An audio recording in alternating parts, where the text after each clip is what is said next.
Yeah, vidéo depuis l'aéroport. Avec les bruits de l'aéroport et tout. J'avoue que c'était un petit peu un challenge que je me posais, c'est est-ce que je vais oser sortir ma perche au milieu de l'aéroport pour vous parler d'entrepreneuriat et de prof. Alors à moitié oui, parce que j'ai réussi à sortir ma perche, je parle, puisque la personne ne m'est tombée dessus ni rien. Quelques personnes me regardent bizarrement, mais c'est tout.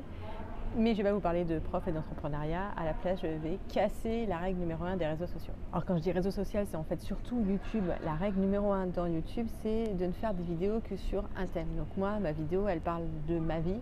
Ma vie, c'est pas vraiment un thème. Donc le thème, c'est plutôt pour les profs et qui veulent devenir entrepreneurs. Enfin, les profs qui veulent se lancer dans l'entrepreneuriat. Donc c'est vraiment prof et d'entrepreneuriat.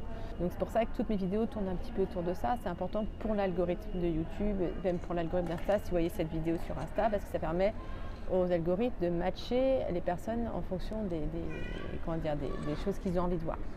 Et donc là, je vous fais une vidéo complètement hors algorithme sur le décalage horaire.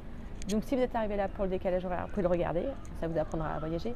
Et si vous êtes prof ou entrepreneur, il faut regarder que si vous êtes intéressé sur le décalage horaire, sinon toutes mes autres vidéos sont sur le prof, l'enseignement et l'entrepreneuriat. Donc allez voir une autre. Alors je suis peut-être un peu plus éteinte que d'habitude parce que j'ai quand même pas beaucoup dormi dans l'avion qui venait de Papeete à Los Angeles. En fait là ça ne doit pas, mais c'est Los Angeles. Je suis aux États-Unis pour bien 2 heures, dont 1h30 passée à la douane et autres voilà, bref, le bonheur des États-Unis. Et pourquoi j'ai pas beaucoup dormi? Parce que je me suis forcée à pas dormir. En fait, c'est vraiment la règle numéro 1 du décalage horaire, c'est que le plus tôt possible, on se recale sur le pays sur lequel on va arriver. Donc là, j'ai pas beaucoup dormi et j'avoue, j'ai pas réussi à pas dormir du tout, c'était compliqué. Mais j'ai dû dormir 2 heures et donc là, il y a un autre avion où je vais essayer de dormir plus. Parce que c'est la nuit en France, donc je vais dormir pendant la nuit. Et après, j'utilise mes 2 copines qui sont la caféine pour rester réveillée et la mélatonine pour m'endormir. Ah aussi un autre truc, c'est que c'est hyper important pour lutter contre le décalage horaire de ne pas être fatigué.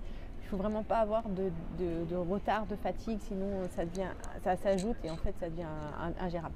Donc c'est hyper important d'être hyper reposé, etc. Donc moi j'ai une arme secrète pour être hyper reposé, c'est que je ne prends jamais de caféine, sauf pour lutter contre le décalage horaire. Ce qui me permet quand je suis un peu fatiguée, c'est un signe, ça veut dire qu'il faut que je dorme plus, etc. Donc je ne prends pas de café, pas de thé, et du coup comme ça je suis sûre d'être jamais en dette de sommeil, et du coup c'est plus facile pour le décalage horaire.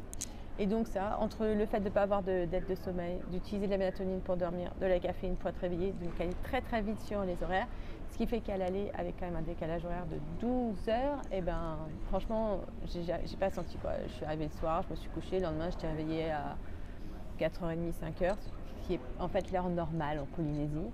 Et donc là, j'essaie de faire la même chose, mais je vous dirai comment ça marche une fois que je serai arrivée en France, parce que ce qui paraît, dans l'autre sens, c'est un petit peu dur. Voilà pour cette vidéo un peu différente d'habitude, parce que vraiment, je ne sais pas pourquoi ça me tenait à cœur de refaire une depuis l'aéroport. C'était un petit peu le challenge que je m'étais posé. Donc, si vous aimez cette vidéo, je ne suis pas sûre que vous aimiez les autres de la chaîne. Allez voir les autres de la chaîne avant d'aimer, de vous abonner, etc.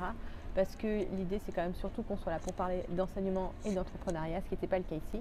Je vous dis à bientôt pour une autre vidéo. Je vous promets, on retournera sur ce dont on parle d'habitude.